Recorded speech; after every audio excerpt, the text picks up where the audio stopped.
We are your home theater and AV questions answered. This is AVRant. Want your home theater or AV question answered by Tom and Rob? Send it to question@avrant.com. Pete G wants to buy the most powerful and best sounding subwoofer under $1,000.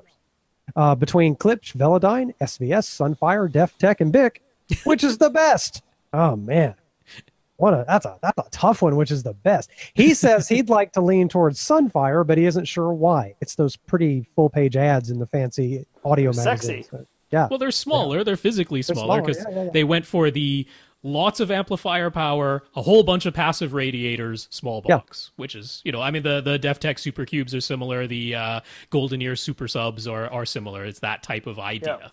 Yeah.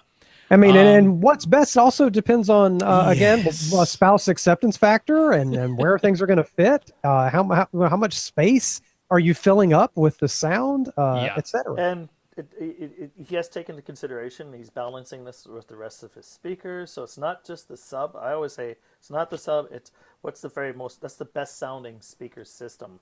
So the subwoofer for 1,000, any of those that he linked are fine. Yes.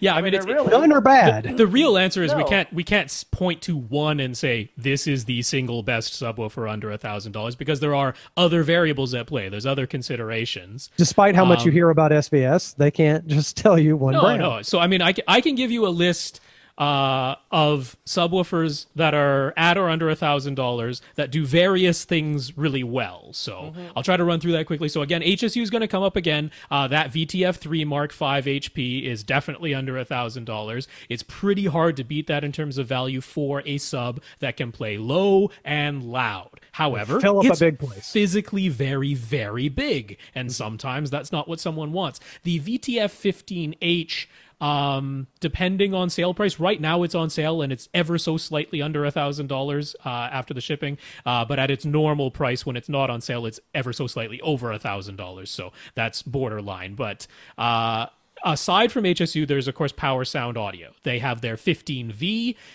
Same things apply. Extremely loud, plays extremely low. It's also physically huge. All right, but terrific value. That comes with the territory.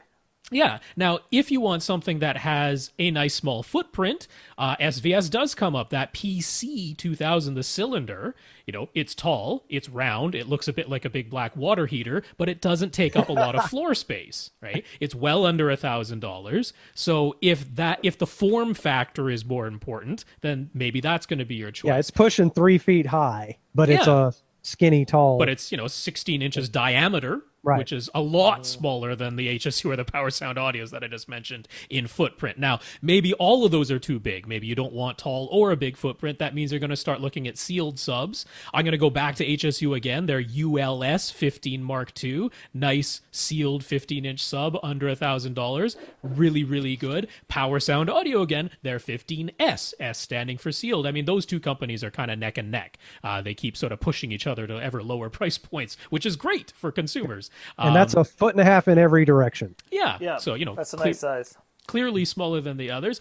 If you need even smaller than that, you go down to a 12-inch driver. SVS is going to come up again. Their SB2000 definitely can't play as low, not as low, but as loud as any of these other subs we mentioned. You're definitely giving up raw output. But if the size is what matters most, maybe that's there. And then Rythmik would come in as well with their F12.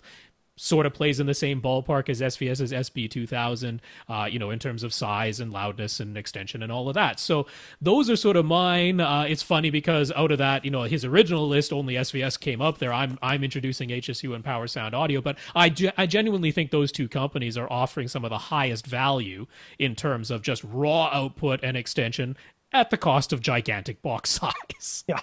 And you want to go with if you want to go with subwoofers, go to a subwoofer company. You know what I mean? Don't go to, the other companies, they make very good speakers, but if you want someone who knows subwoofers, you want someone who concentrates on subwoofers, I like going to subwoofer companies. Yeah, and, that makes sense. HSU and SVS or Sunfire, they're cool. They make some good stuff. There's a ton out there, but it's really hard to get I think he's going for massive bass.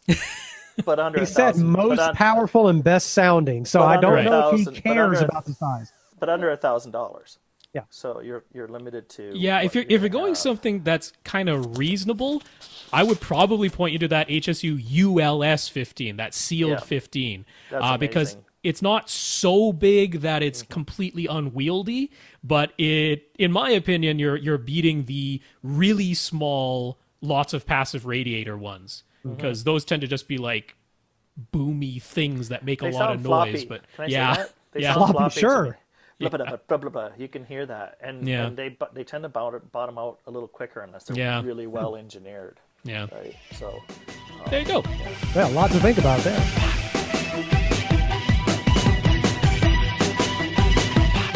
Want your question answered? Send it to question@avrant.com.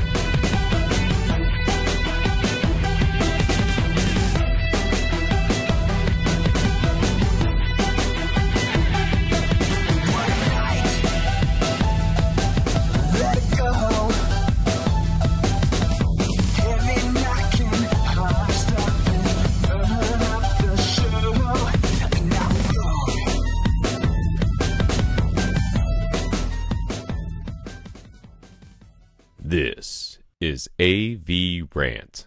Now go out and listen to something.